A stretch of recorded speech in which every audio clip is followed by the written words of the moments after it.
incluyendo la luz hasta llegar a un 85% o 90% y dando lo que es una enfermedad isquémica, ¿no? Cardíaca, ¿no? Y dando lugar a un infarto de miocardio, ¿no? Que hay necrosis, ¿no? En este caso. Entonces, acá vemos, por ejemplo, un poco de epidemiología, ¿no? Para ubicarnos. El infarto de miocardio o la cardiopatía, que es una consecuencia, ¿no? De una cardiopatía isquémica, es la causa principal de muerte en el mundo, ¿no?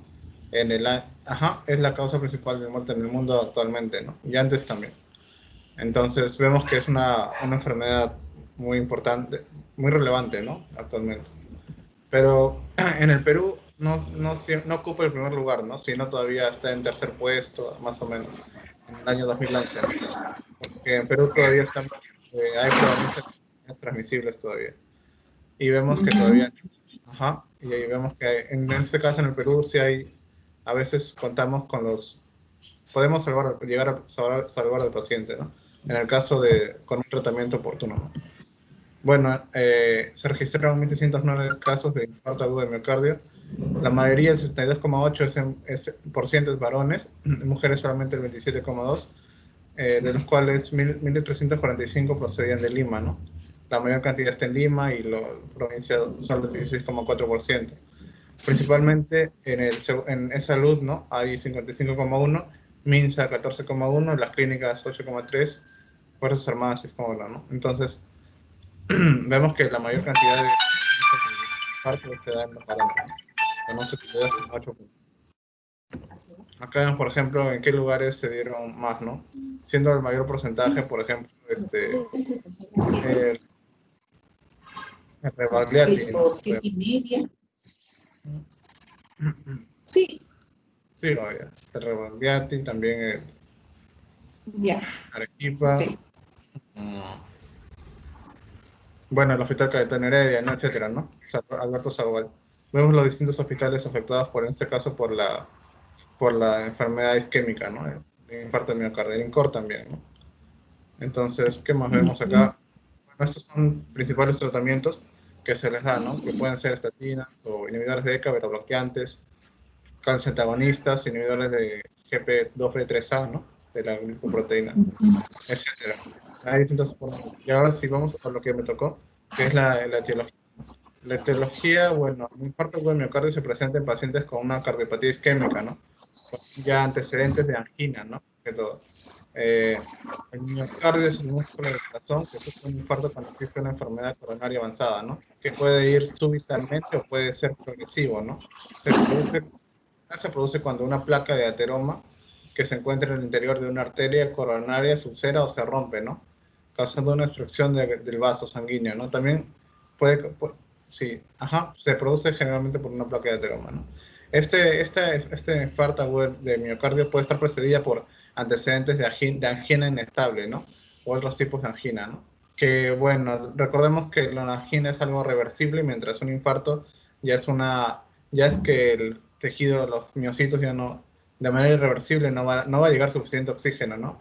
Y ni nutrientes a los músculos, ¿no? Del corazón. Bueno, ya les mencioné, ¿no? De las placas de ateroma, etcétera, ¿no? Que puede ser de distintos tipos, ¿no? Puede ser subendocárdico, transmural, ¿no? Dependiendo de la zona que se ve afectada del corazón también.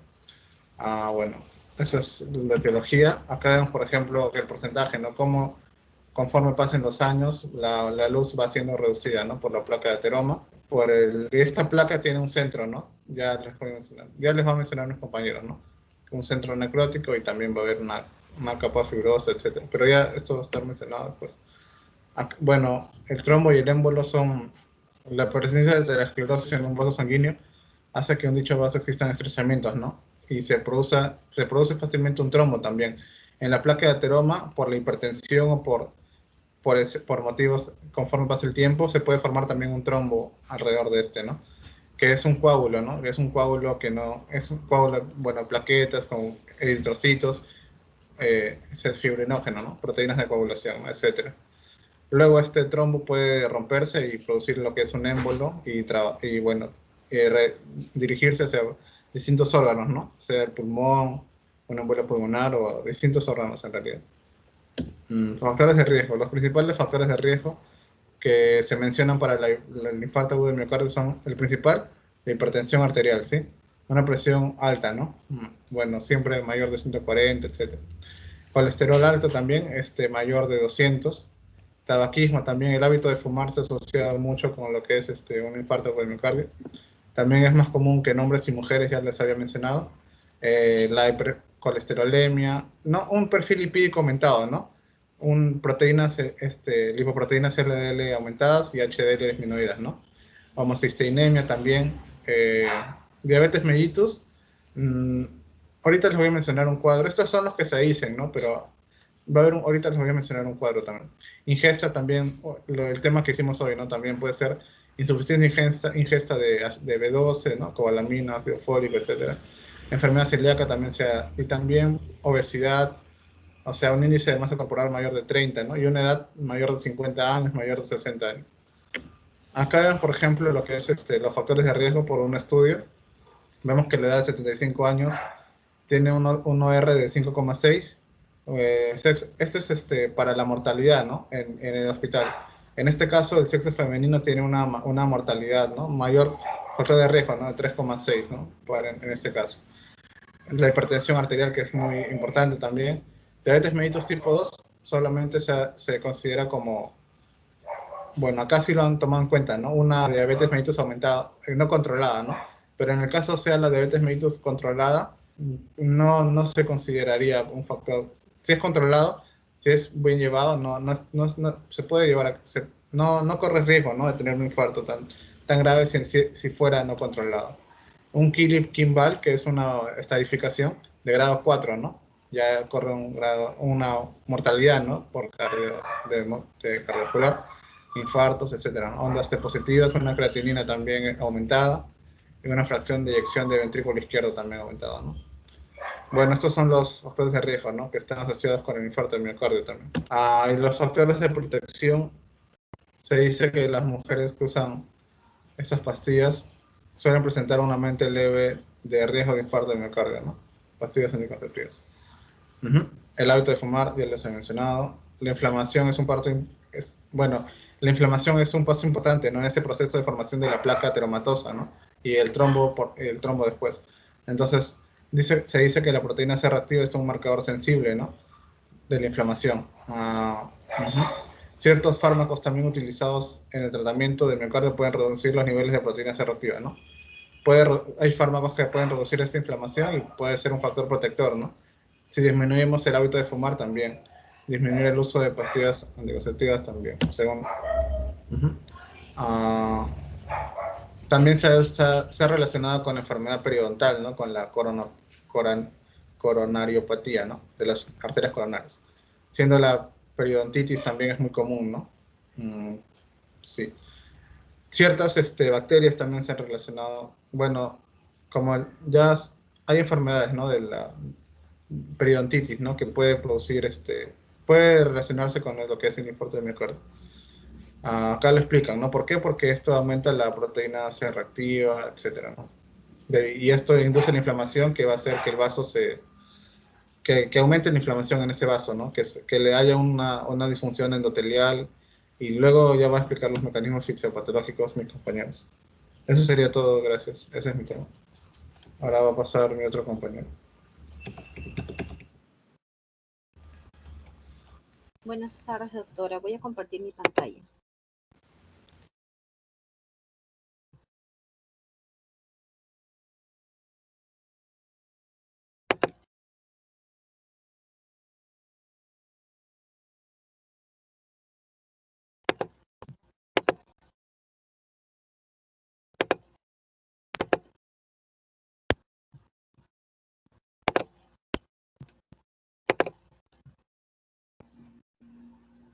¿Se me escucha, doctora? Buenas tardes.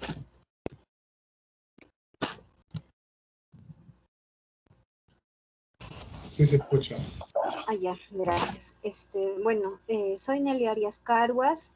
A mí me ha tocado exponer sobre la histopatología del infarto del miocardio. Ya, bien. Bueno, como podemos apreciar, he hecho un cuadrito y dentro de las áreas áreas lesionadas que van a sufrir una secuencia progresiva de cambios morfológicos que implican un proceso de necrosis en el infarto agudo el infarto del miocardio. En este cuadro podemos apreciar, podemos observar que el aspecto macroscópico, el aspecto macroscópico, el aspecto microscópico van a tener mucho que ver sobre lo que es la histopatología del infarto y de esto va a depender la supervivencia del paciente en el transcurso de las horas. Por eso es que vemos que va en este cuadrito que tenemos, de acuerdo a las horas que pasan del infarto, se van a desarrollar diferentes vistas, se van a poder observar de diferente manera el corazón. Tenemos también en microscopía electrónica, ¿no? Vamos a observar entonces que en la primera media hora de ocurrido este suceso no existe cambios macroscópicos ni microscópicos apreciables, pero en el microscopio electrónico sí se observa relajación de miofibrillas, pérdida de glucógeno, tumefacción mitocondrial. En este punto se puede decir que el infarto es reversible aún. Pasada ya la media hora, de media hora a las 4 horas siguientes, también no se va a apreciar cambios macroscópicos importantes, pero se convierte en una lesión irreversible, a diferencia del primero que es hasta la primera media hora, ¿no? En el que hasta las 4 horas siguientes no se va a apreciar, ¿no?, los cambios macroscópicos, pero sí los microscópicos ligeros y la degradación del sarcolema. También vamos a ver densidad mitocondrial amorfa. Bueno, por lo tanto, en el primer rasgo detectable de necrosis miocítica va a ser la pérdida de la integridad de la membrana del sarcolema, que permite que las macromoléculas extracelulares pasen al intersticio cardíaco. Entonces ya se va a producir las complicaciones. Luego vamos a tener, luego vamos a tener una lesión irreversible, que es a partir como ya habíamos dicho, ¿no?, ya son irreversibles, pero desde las 4 hasta las 12 horas vamos a tener, pues, que va a pasar de un moteado oscuro, de 4 a 12 horas, y de 12 a 24 horas vamos a ver el cambio de coloración macroscópica. Entonces vamos a tener un moteado oscuro, que es inconstante, que a veces no se puede observar, y a partir de las 12 a las 24 horas va a ser ya con más seguridad el moteado oscuro. Y también empieza la necrosis incipiente por coagulación de 4 a 12 horas, y de 12 a 24 horas la necrosis por coagulación ya es pues ya no es incipiente, ¿no? En la primera, de 4 a 12 horas, vamos a tener edema y hemorragia importante, y en las necrosis por coagulación de 12 a 24 horas vamos a tener hipereosinofilia, necrosis marginal y pignosis nuclear. Entonces aquí podemos apreciar que de 4 a 12 horas tenemos gran cantidad de glóbulos rojos, y aquí en los cambios macroscópicos, aquí vemos un moteado que sí es apreciable en esta lámina, y en esta de 12 a 24 horas también esto de acá debería ser más apreciable, de 12 a 24 horas, y abundantes eosinófilos en la vista, ¿no? En las siguientes horas, que son ya de 1 a 3 días, el moteado oscuro va a aparecer con un centro amarillento en la macroscopía, y en la microscopía vamos a tener una necrosis por coagulación con desaparición de núcleos, estrías e infiltrado de neutrófilos. Por lo tanto, vamos a tener bastantes, va a haber abundancia de polimorfonucleares. Estamos viendo que ya se desaparecen los núcleos, las estriaciones, y en la microscopía. Y en la macroscopía vamos a tener, ya teníamos un moteado, y luego de esto aparece un centro pardo amarillento. Esa es una lesión irreversible de 1 a 3 días. Las siguientes horas, que son de 3 a 7 días, vamos a tener un borde hiperémico, reblandecimiento central y color amarillento pardo. Y en la microscopía, desintegración de miofibrillas muertas con destrucción de neutrófilos fagocíticos. Vamos a tener entonces en la macroscopía ya se produce un ablandamiento central pardo amarillento, y en la microscopía estamos viendo desintegración de las miofibrillas muertas. Hay menor cantidad de polimorfonucleares, como podemos apreciar, acá hay abundancia, acá hay una menor cantidad, y comienza la fagocitosis mononuclear. Luego de esto vamos a pasar de 7 a 10 días, donde hay máximo reblandecimiento de color amarillento, se va disminuyendo con áreas hundidas de color rojo pardo. Es como si se estuviese secando, ¿no? Y luego en la microscopía esto se va a apreciar fagocitosis de células muertas, formación precoz de tejido de granulación y en los bordes. Aquí podemos apreciar las partes amarillentas y alrededor unas partes deprimidas, rojizas, más oscuras, que es como si se estuviese secando esta parte de este músculo. Luego vamos a tener una lesión irreversible de 10 a 14 días, que en la macroscopía se observa lesión amarillenta parduzca con bordes deprimidos más oscuros acá a los costados, y formación de colágeno. Empieza a formarse con abundante colágeno, y en la microscopía tejido de granulación bien definido, y comienzan los depósitos de colágeno en esta parte. Es como que, como veíamos, se estaba secando, acá se está secando más. Y luego de 2 a 8 semanas ya se completa la gran cantidad de depósitos de colágeno en la microscopía, y en la macroscopía se forma una cicatriz gris blanquecina. Eso sería todo.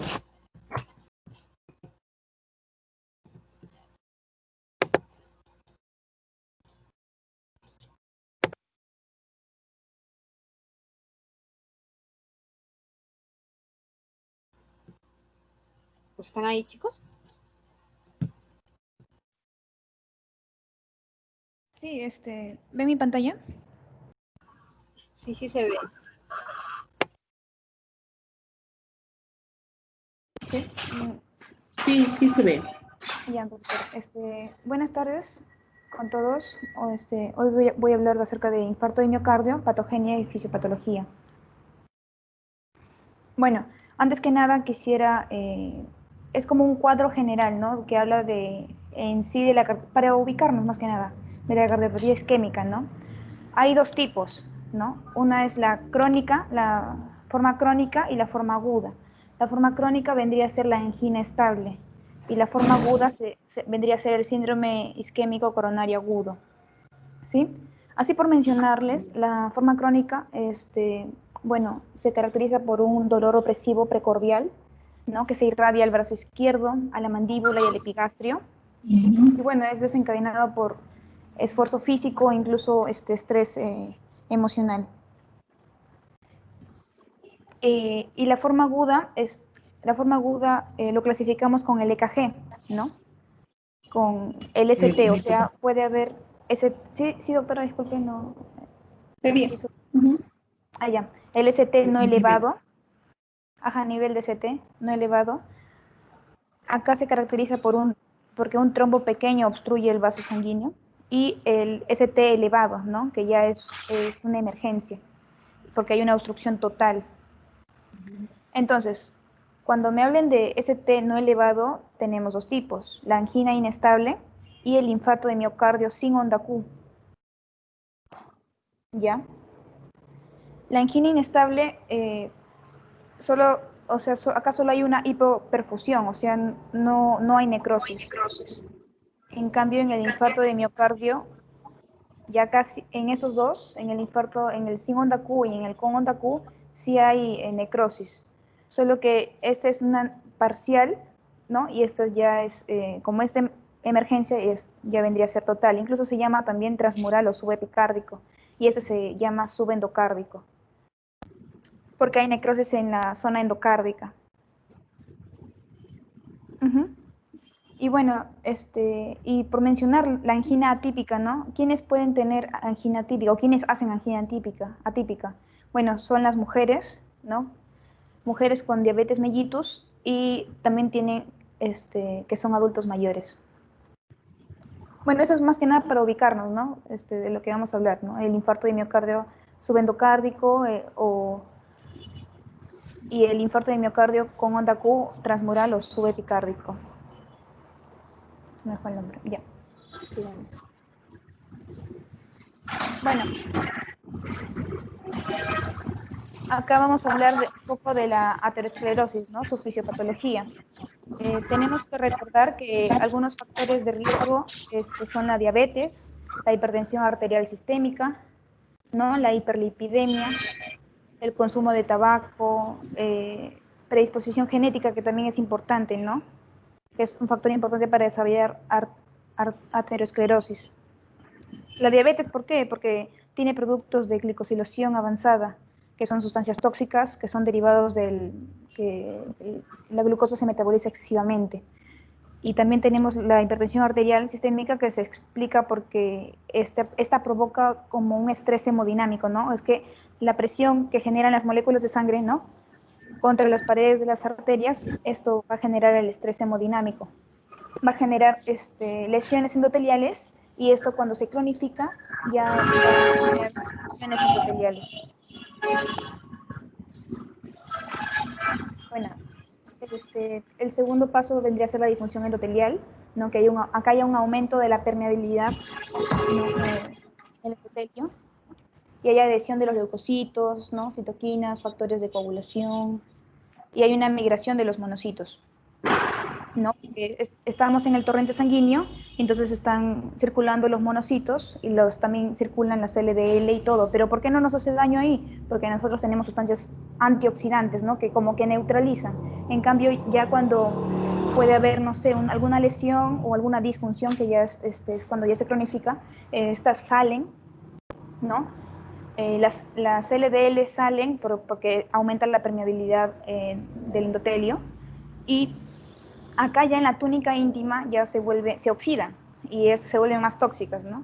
Entonces, ¿qué hacen los monocitos? Entonces, son llamados los monocitos y pasan por el endotelio, y entonces acá en la túnica íntima ya se vuelven macrófagos. ¿Y estos qué hacen? Fagocitan a los LDL, pero llega un punto en que estos comen, fagocitan, y, o sea, se vuelven prácticamente cuerpos amarillos, ¿no?, que no cumplen su función. Entonces se llaman células espumosas. No son las famosas células espumosas que van a ir formando las estrías, la estría grasa, el ateroma fibrograso y las placas de ateroma. Incluso hay niveles, ¿no? La Asociación Americana del Corazón, AHA, que se llama por sus siglas en inglés, lo ha clasificado en 6 tipos, ¿no? Por ejemplo, la tipo 1 tiene macrófagos aislados. Acá la imagen no me ayuda mucho, pero la tipo 1 tiene macrófagos aislados, ¿no? La tipo 2, la estría grasa. La tipo 3, como hay una lesión intermedia, ¿no?, que va produciéndose por los lípidos, por el traspaso de lípidos. La tipo 4 ya se forma la placa de ateroma. La 5, la fibroateroma. Esto es solo como se forma una capa fibrosa, una placa fibrosa externa, ¿no?, a la placa de ateroma. Por eso se le llama fibroateroma. Y la 6 ya es una lesión complicada, ¿no? Es una lesión complicada porque ahí es cuando me hablan de accidente de placa o ruptura de placa. Acá, ¿no? Por ejemplo, una placa de ateroma, acá sufre la hemorragia intraplaca o la ruptura intraplaca, ¿no?, por las fuerzas mecánicas. Y esto va a exponer al colágeno, lo que va a hacer que tejido cicatricial no, o sea, hace que sea menos elástico la arteria, lo que puede provocar ruptura, ¿no? Bueno, acá más que nada explica el proceso, ¿no? Las plaquetas se adhieren, se agregan y activan, liberan tromboxano 2, adenosín difosfato, serotonina, y lo que provoca una mayor agregación de plaquetas y vasoespasmo, ¿no? El trombo. Luego hay una activación de la coagulación por una exposición al factor tisular y otros mecanismos que agrava el trombo y crece. Y bueno, el trombo puede evolucionar en pocos minutos y va a ocluir por completo la luz de la arteria coronaria, ¿no? Acá el trombo mural con obstrucción parcial y el trombo oclusivo o transmural, que ya es una obstrucción total, que ya es un caso de emergencia, como les mencioné. ¿no? Y este es con onda Q, ¿no? Esto puede provocar un infarto de miocardio con onda Q, o llamado también subepicárdico. Bueno, acá en esta imagen es una angiografía post-mortem que muestra la cara posterior del corazón, ya de un paciente fallecido durante la evolución de un infarto agudo de miocardio. Acá en la flechita se observa la oclusión total de la arteria coronaria derecha, ¿no? Por un trombo agudo. También se observa que hay una hipoperfusión de los capilares del corazón, ¿no? Bueno, esto... Siguiente. Bueno, acá, esto es, lo saqué del POR, del Robbins, y es una respuesta miocárdica, ¿no? O sea, es que esta obstrucción arterial reduce el flujo sanguíneo, ¿no? Y cuando reduce el flujo sanguíneo, ¿qué provoca? Provoca isquemia, ¿no? ¿Y esto qué va a provocar? Una disfunción del miocardio. Y al final van a morir los miocitos. O sea, la primera consecuencia bioquímica de la isquemia de miocárdica es la suspensión del metabolismo, o sea, hay una disminución del ATP, pero hay un aumento de sustancias tóxicas como el lactato. ¿Ya? Y bueno, en esta imagen manifiesta que durante unos 30 minutos después del comienzo de la isquemia, esta puede ser reversible, o sea, puede revertirse, ¿no? Lo que ha pasado, pero llega un punto en que ya no va a ser irreversible.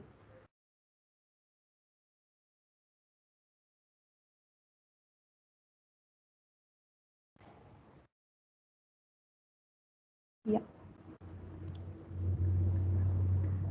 Bueno, acá vemos a la circulación del corazón, ¿no? Acá, ¿qué debemos saber? A ver, ¿qué podemos añadir? ¿Sí?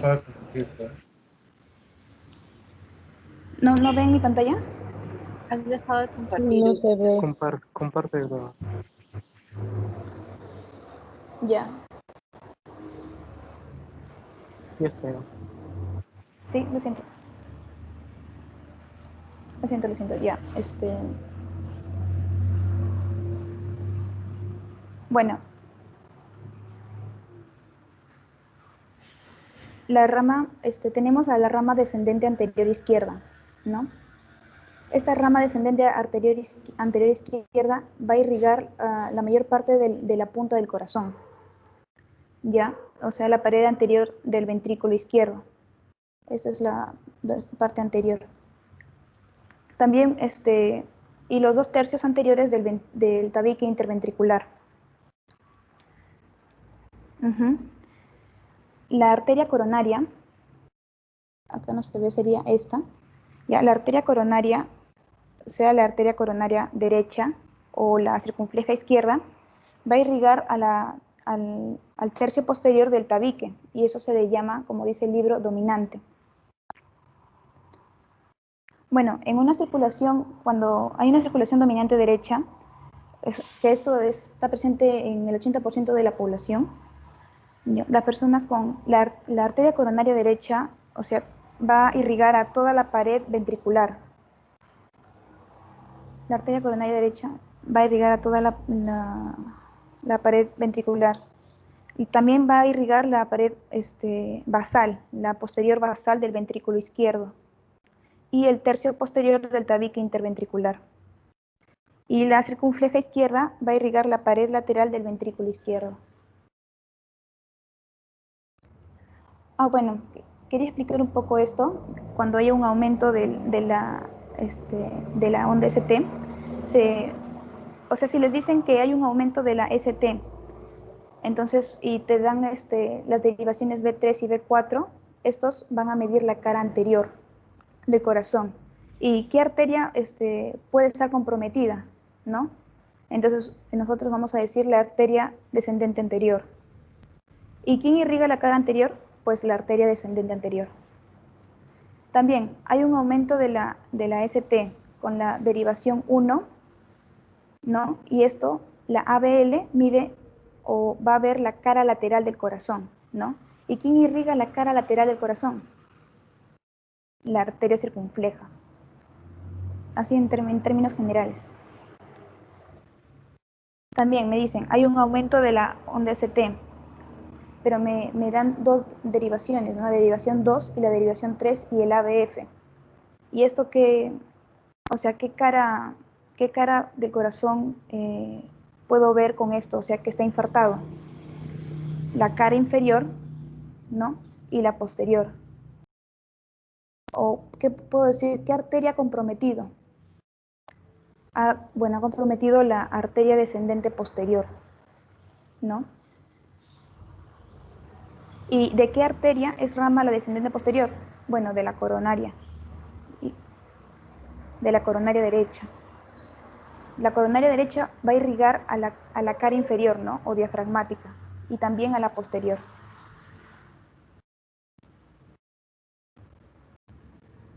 Bueno, eso sería todo. Gracias.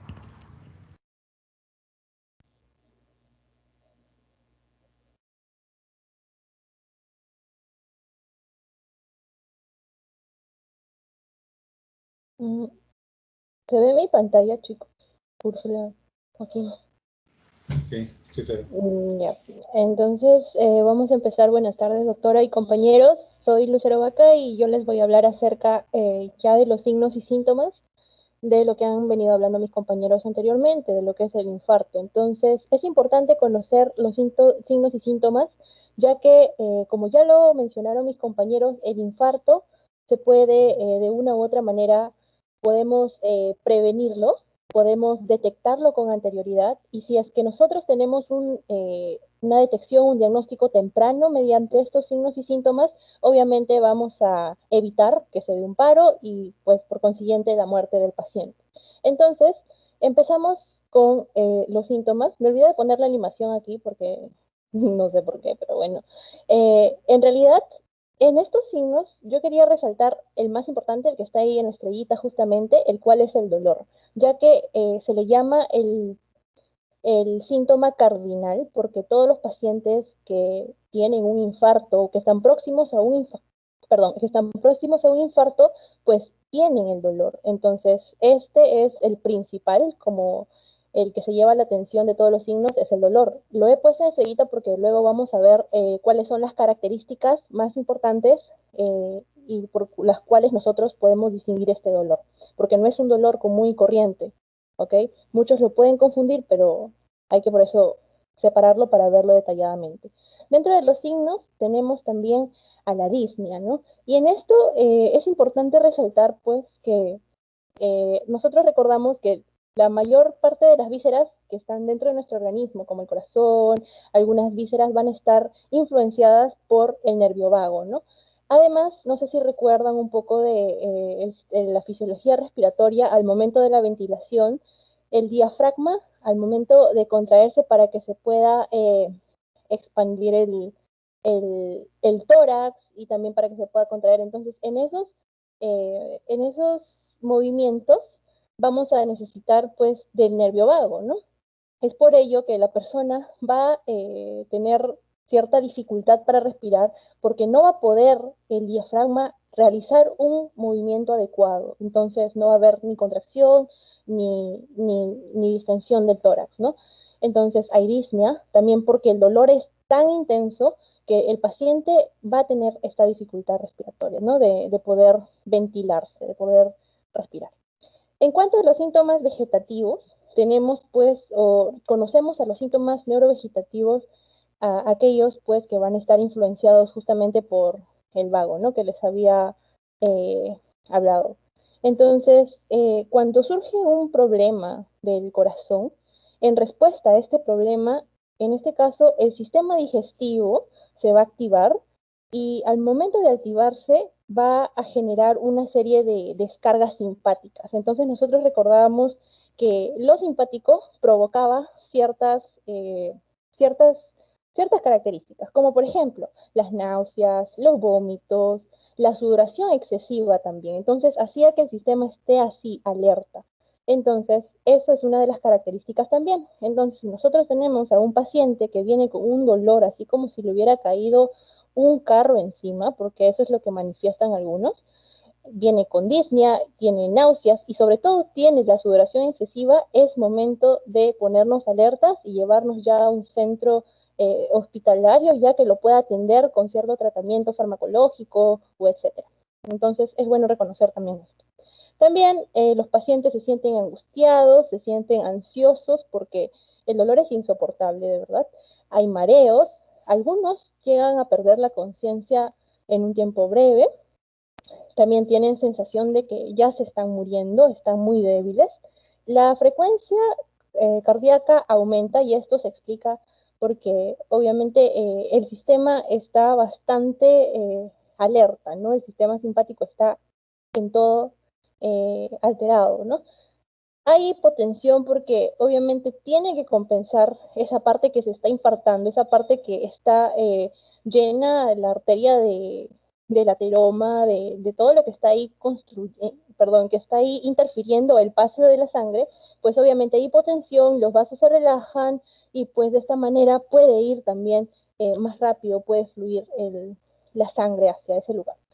Hay distensión venosa yugular también, hay disminución en la intensidad de los ruidos cardíacos y hay presencia justamente de estos ruidos, del ruido 3 y del ruido 4. Entonces nosotros recordábamos que el ruido 4 es un ruido patológico y el ruido 3 básicamente se iba a presentar en los pacientes que tenían ciertas dificultades a nivel de los ventrículos, ¿no? Y sobre todo hay aquellos que tenían un problema en el aumento del llenado ventricular. Entonces, eso más o menos se puede explicar por ahí. Ahora hablamos del signo principal, el cual es el dolor. Entonces, si el paciente viene con dolor y es un dolor que dice que ya no lo puede soportar, que es un dolor como si alguien estuviera encima de él, ya. Entonces, hay que evaluar las características, ¿no? Por ejemplo, este dolor se caracteriza porque en cuanto a la forma es bastante intenso, bastante profundo, es opresivo, ¿no? Además, es intermitente, es continuo, y a veces cuando se le da tratamiento, a veces no cede, ¿no? Incluso cuando la persona se le pone en reposo, no cede. Entonces, ya, sospechemos de que es un infarto. Ahora, en cuanto a cuándo se da, más frecuente es después de que la persona se despierte cuando va a iniciar su día, en horas de la mañana. En cuanto a la duración, es bastante prolongado. Acá hay que tener en cuenta si la persona también ha hecho actividad física anterior o de repente ha ingerido bastante comida, tiene bastante comida dentro. Entonces también es uno de los factores que te puede decir que esa persona está próxima a tener un infarto, ¿no? Y en cuanto a la duración, como les decía, más de 30 minutos, entre 20 a 30 minutos hay que preocuparse ya, porque es una señal. En cuanto a la localización, normalmente está detrás de la parte central del tórax, en la parte retroesternal. A veces va a haber otra característica que es irradiación, el dolor también es irradiado. Es por ello que en algunas ocasiones vamos a encontrar que el dolor va a aparecer en el epigastrio también. Y a veces en las extremidades superiores, en el brazo, sobre todo en el izquierdo, en el abdomen. Algo que me olvidé de decir en la diapositiva anterior, era un síntoma de que en algunas veces se va a presentar lo que es indigestión. ¿Y por qué indigestión? Porque justamente recordábamos que el nervio en común en cuanto al corazón y al estómago es el vago. Entonces, ese dolor que el vago pues va que va a estar acompañando al corazón en cuanto al vago, también ese dolor se va a irradiar hasta la parte del estómago. Y eso va a hacer que no haga sus movimientos de motilidad con normalidad, no haya una buena digestión y también uno de los síntomas va a ser que el paciente, en algunos casos, no siempre, va a tener el estómago en forma de balón, ¿no? Abalonado. Y por eso también el dolor se puede localizar en la parte del epigastrio, ¿no? En cuanto a la irradiación, se suele irradiar, como ya les venía diciendo, más que nada en la parte izquierda, porque hay proximidad nerviosa en esa parte, ¿no? Tanto al hombro como al brazo, también en la parte de la región maxilar inferior, a la mandíbula, al cuello. A veces también va a ir al dorso, en el abdomen, ¿no? A veces se habla también de que se irradia hacia la parte del brazo derecho y el hombro derecho, pero es muy raro, ¿no? Mayormente es para el lado izquierdo por la proximidad nerviosa. Y bueno, hablar algo rápido de tratamiento porque no lo habíamos tocado antes tal vez. En cuanto al tratamiento, es importante primero identificarlo y si estamos nosotros en nuestras casas, tratar de tranquilizar a la víctima y poder actuar con rapidez. Además, el reposo absoluto también, pedirle a esa persona que se siente, nos va a permitir que la persona no haga un esfuerzo, ¿no? No hay que dejar a la persona que camine porque eso obviamente va a desgastar también, ya que la persona tiene disney, entonces hay que pensar en eso también, ¿no? Si es que tiene prendas apretadas, hay que tratar de aflojarlo. Y si es que vemos que ya está bastante avanzado, hay que trasladarlo rápidamente a un hospital, ¿no? Para que le puedan dar ya el tratamiento. En este caso, por ejemplo, le pueden dar oxígeno, le pueden suministrar oxígeno, es lo principal que se hace, sobre todo cuando el paciente presenta hipoxia, ¿no? Con una saturación menor de 90. Algunos le dan también analgésicos y dentro de estos analgésicos suelen administrarle morfina, ¿no? Y también hay que tener en cuenta a veces que hay personas que pues pueden tener ciertos efectos adversos, ¿no? Y pueden presentar cierta bradicardia, y eso también puede ser contrastado. Le suelen dar atropina para poder haber un balance entre esto, ¿no? Hay que tener bastante en cuenta eso. Y también las reacciones de hipersensibilidad que se puedan dar en cuanto a esto. También se les da betabloqueantes, ¿no? Lo cual impide el efecto simpático que está teniendo el corazón, ¿no? También ciertos antiplaquetarios o trombolíticos que van a encargar de que no se coagule la sangre. En ese caso se le suele dar aspirina también y ciertos nitratos que mayormente son administrados por vía sublingual, ¿no? Lo cual disminuye el trabajo del corazón. Y bueno, mi amigo Joaquín ya había hablado de prevención, así que solamente recordarles, chicos, que es importante seguir estos hábitos para poder nosotros llevar una vida saludable y sobre todo el poder que nosotros tenemos ahorita como estudiantes es compartir la información con las personas pues, que nos rodean en primera instancia para que ellos también puedan tener estos conocimientos y poder prevenir un futuro paro. Y bueno, creo que eso sería todo por mi parte y muchas gracias.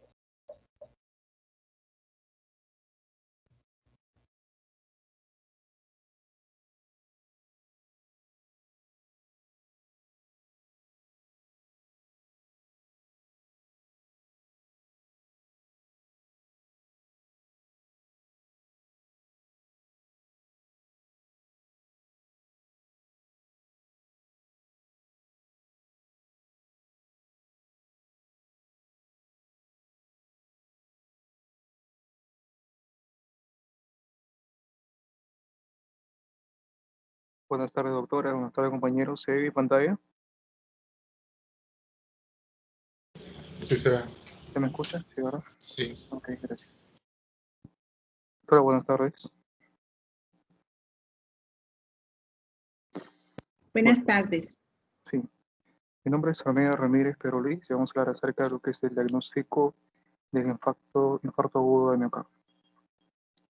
Bueno, como los compañeros empezaron ya hablando introductoriamente lo que es la parte de la placa aterosclerótica, etcétera, es una constante parte de las secuelas críticas de la aterosclerosis, vendría a ser pues el infarto de miocardio, ¿no? El infarto de miocardio se diagnostica en virtud de los síntomas clínicos y mediante pruebas analíticas destinadas a detectar sobre todo presencia de proteínas miocárdicas a nivel de plasma y también la identificación de los cambios electrocardiográficos característicos. Vamos a valernos entonces, entre tantas, los dos principales métodos diagnósticos vendría a ser entonces el EKG, el electrocardiograma, junto con las proteínas séricas. Habitualmente los pacientes con infarto de miocardio presentan, como se describió, dolor torácico prolongado de más de 30 minutos. Recordar que esos 30 minutos son claves, ¿no? Para poder salvar a esos tipos de pacientes, ¿no? Con este infarto. Descrito como constrictivo, punzante u opresivo, asociado a pulso rápido y débil y sudoración profusa y aforismo. Las náuseas y los vómitos son frecuentes y pueden indicar afectación del ventrículo izquierdo posterior inferior con estimulación secundaria. La identificación. ¿Quién puede estar teniendo un infarto? Las perlas clínicas consideradas, vamos a conocer los factores de riesgo del paciente, va a aumentar la sospecha. Aquel paciente con dolor típico que se ha descrito, aquel dolor de tipo retroesternal de carácter que aprieta, opresivo, con irradiación, ¿no? que se expande a la parte interna del brazo izquierdo a nivel de mandíbula, acompañado de síntomas adrenérgicos, por ejemplo, la diaforesis, la sensación de evacuar, el mareo, el síncope, ¿no? Ante la presencia de dolor precordial, se deberá descartar el diagnóstico de un síndrome isquémico coronario agudo. Van a existir grupos, obviamente también se describió a pacientes diabéticos, adultos mayores y las mujeres, los cuales pueden presentar síntomas inespecíficos. Es importante durante el diagnóstico, durante la historia clínica, preguntar sobre los principales factores de riesgo, como por ejemplo si el paciente presenta hipertensión arterial sistémica, si el paciente ha fumado, si el paciente presenta obesidad, si el paciente es diabético, y por supuesto también se demuestra que las pacientes posmenopáusicas, debido a la disminución de estrógeno, también entran a estos factores o a esta población en riesgo. Uno de los principales problemas en el diagnóstico y el retraso de la atención con el infarto agudo del miocardio, con elevación del segmento ST a lo largo del tiempo, ha sido el diagnóstico tardío, debido a que el médico no identifica el síndrome o lo atribuye a los síntomas o a otras etiologías. El electrocardiograma es la herramienta entonces más importante en el diagnóstico del infarto con elevación del segmento ST. Recordar que este electrocardiograma debe tomarse antes de los 10 minutos. El segmento ST se medirá en el punto J. Ya veremos qué es el punto J. Hay una elevación del segmento ST mayor a 1 milímetro o que equivalente a 0.1 milivoltios en dos derivaciones contiguas, excepto en la derivación V2 y V3. En el caso de los hombres, mayores a 0.2 milivoltios en mayores de 40 años y mayor a 0.25 en menores de 40 años. Y en caso de mujeres, mayor a 0.15 milivoltios. La elevación del segmento ST en derivaciones posteriores mayores a 0.5 milivoltios. Entonces, la conclusión es que el electrocardiograma es la herramienta clave para el diagnóstico del infarto de miocardio. En el contexto del dolor precordial es de suma importancia obtener un EKG en menos de 10 minutos, ya que al realizarlo podremos observar la elevación del segmento ST y continuar con la activación del paciente. Esto es un recordaris, como les repito. Es de suma importancia conocer la representación en el electrocardiograma de las áreas anatómicas del corazón. Por eso aquí, recordar entonces las diferentes partes del EKG, la onda P, la onda QRS, el punto J, que es el inicio del segmento ST, la onda T y la onda O. En el caso del infarto con elevación del segmento ST, recuerden pues que van a haber derivaciones, ¿no? En el caso de la V1 y la derivación V2 en la zona septal, y la arteria coronaria responsable de dicha irrigación anatómica vendría a ser la descendente anterior, ¿no? La V3 y la V4, la derivación, la región anatómica anterior del corazón, la V5, la V6, la zona apical, la V1, la V6, más la derivación 1 y la derivación VL, ¿no? Left, anterior extenso, lateral, inferior y posterior, cada uno respectivamente, ¿no? Bueno, aquí están gráficamente representados, lo descrito en el cuadro anterior, las diferentes derivaciones, ¿no? Vemos aquí la derivación anterior, desde V1 a V6, ¿no? La cara anterior del corazón, la zona anterolateral del corazón, lo expresa la derivación V5, V6, la derivación 1 y AVL, la parte anteroseptal, V1, V2, y así, respectivamente, como ustedes pueden apreciar en la imagen. Esta es la evolución del electrocardiograma durante el infarto de miocardio agudo con una Q, también denominado infarto de miocardio agudo con elevación en el segmento ST. Este es una onda normal, ¿no? En el infarto agudo hay una elevación del segmento ST estamos hablando de este tipo de infarto específicamente. Miren ustedes la elevación. Además de la elevación del ST, hay una disminución de la onda R y hay un inicio de la onda Q. Aproximadamente en el día 12 hay una inversión de la onda T y una onda Q más pronunciada. Varios días después se logra la normalización del desenvolvimiento del paciente esterilizado, presencia de una onda T invertida. Varias semanas después, la onda T y el segmento ST vuelven a la normalidad y la onda Q persiste. Otro método importante en el diagnóstico del infarto agudo del miocardio es la presencia de enzimas cardíacas. Recordar que esta presencia de enzimas cardíacas es por consecuencia de la liberación de proteínas, miocitos, en este infarto. Algunas de ellas, por ejemplo, van a ser las troponinas, la creatincinasa, entre otras, menos importantes. Bueno, los resultados de las enzimas cardíacas no deben retrasar el tratamiento de reperfusión en el contexto del infarto con elevación del segmento en CT. Es muy importante resaltar que en las primeras 4 horas de evolución suelen ser negativas. Por tanto, no se utilizan para decisiones terapéuticas en el infarto. Las enzimas de daño miocárdico, como son la troponina y la creatincinasa, son parte, una de sus isoenzimas que más adelante lo hablaremos, son parte del diagnóstico del infarto agudo del miocardio sin elevación del segmento ST. Actualmente, se demuestra que la troponina tiene mayor sensibilidad que otras enzimas cardíacas, que permiten el diagnóstico temprano del infarto agudo del miocardio con elevación del segmento ST, aún en las primeras 2 horas desde que inició el dolor. Estos son los principales biomarcadores de daño miocárdico: el tiempo de aparición, el pico máximo de la elevación y el tiempo de retorno a la normalidad son datos y números que debemos de considerar. En el caso del biomarcador de la creatincinasa, tiempo de aparición de 3 a 12 horas, al igual que las troponinas, tanto I y T, ¿no? El pico máximo de elevación de 24 horas, 12 horas en el caso de I, troponina T.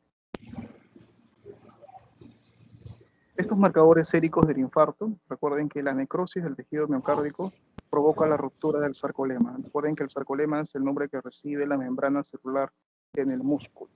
De manera que las macromoléculas intracelulares se filtran al intersticio cardíaco y finalmente se dirigen al torrente sanguíneo. Esa es la principal razón que debido a esta necrosis las enzimas cardíacas se pueden dosar, se pueden medir. Entonces, hay confirmación. El hecho de que nosotros captemos enzimas quiere decir que ha habido presencia y ha habido actividad o ha habido el evento necrótico. La detección de estas moléculas en el suero, especialmente las troponinas específicas cardíacas y la isoenzima, ¿no? En realidad la creatincinasa es una enzima que tiene 3 tipos de variantes, específicamente la presente en el músculo cardíaco va a ser la creatincinasa MB. Desempeña un papel muy importante tanto para su diagnóstico como para su pronóstico. En pacientes con infarto, con elevación del ST o sin presencia, estos marcadores ascienden un nivel umbral con una secuencia temporal definida. En el caso de las troponinas, hablar brevemente de esta sustancia que se incrementa durante el evento del infarto. Recuerden que las troponinas es una proteína reguladora en las células musculares que controla las interacciones entre la miocina y la actina, ¿no? Como pueden ver, acá están las troponinas, que están compuestas por 3 subunidades: la troponina C, la troponina I y la troponina de tipo G. Aunque estas subunidades se encuentran tanto en músculo cardíaco como en el músculo esquelético, la estructura de las formas cardíacas, ¿no?, de la troponina y troponina I y T es única y se han desarrollado pruebas sumamente específicas para su detección mensural. Puesto que los niveles séricos no existen en prácticamente en personas sanas, la presencia de elevaciones, incluso menores o mínimas, de troponinas sirven de marcador eficaz y sensible de lesión miocítica. Las troponinas cardíacas empiezan a aumentar de 3 a 4 horas después del inicio de un infarto de miocardio, y el nivel más alto se sitúa entre las 18 y 36 horas, y luego disminuye lentamente, lo cual permite su detección durante 10 a 14 días, hasta 2 semanas. Incluso, por consiguiente, su movilización pues, puede ser útil para la detección del infarto de miocardio durante un periodo de casi 2 semanas tras el episodio. Dada su gran sensibilidad y especificidad, las troponínas cardíacas son los biomarcadores séricos preferidos para detectar necrosis miocárdica. Otra enzima también utilizada, más que la lactato deshidrogenasa, que también es otra enzima, está la queratinsinasa, ¿no? Recuerden que tiene 3 isoenzimas, formas, ¿no? En el caso de la CK, queratinsinasa tipo MM, que es de localización muscular, o sea, músculo esquelético, ¿no? La creatinsinasa MB, que es de localización cardíaca, músculo cardíaco, y la CK, ¿no? BB, de localización cerebral, ¿no? Tenemos acá las diferentes 2 subunidades, una subunidad y una subunidad M con la que está formada esta creatinsinasa, y las diferentes ubicaciones, ¿no? Cabe destacar también, recuerden que la creatinsinasa se ubica en el músculo cardíaco, esquelético, cerebro y otros muchos órganos. En el caso de la CKMB, que es la que se dosa, no solo está en el corazón, sino también se encuentra en otros tejidos fuera de este, como por ejemplo el útero, la próstata, el intestino, el diafragma y la lengua. Esta creatinsinasa MB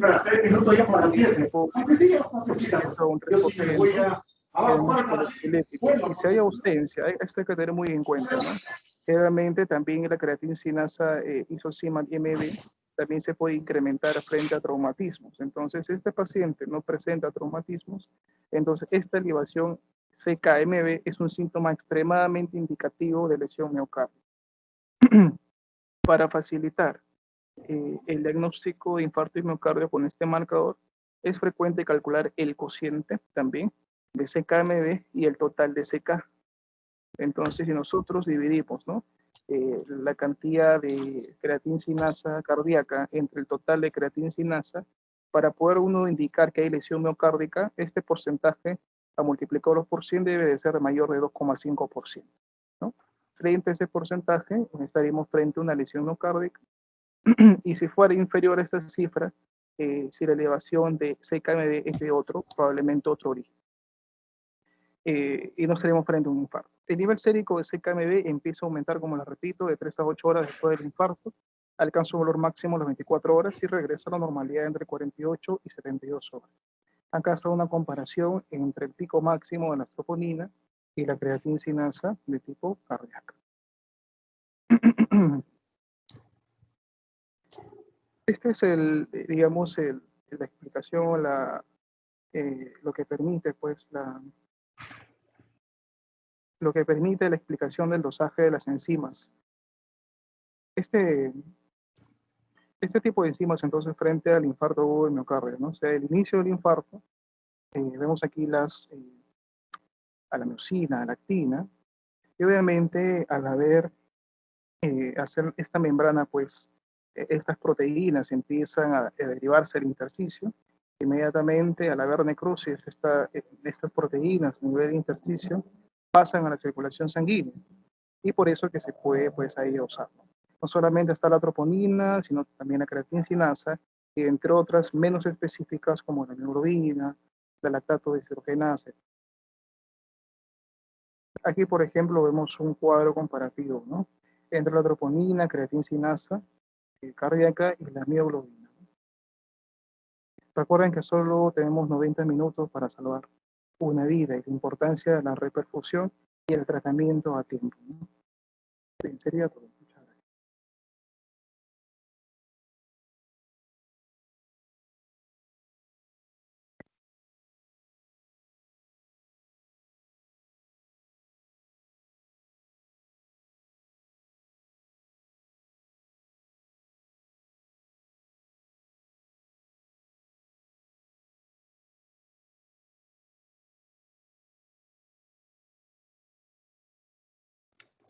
¿Quién sigue?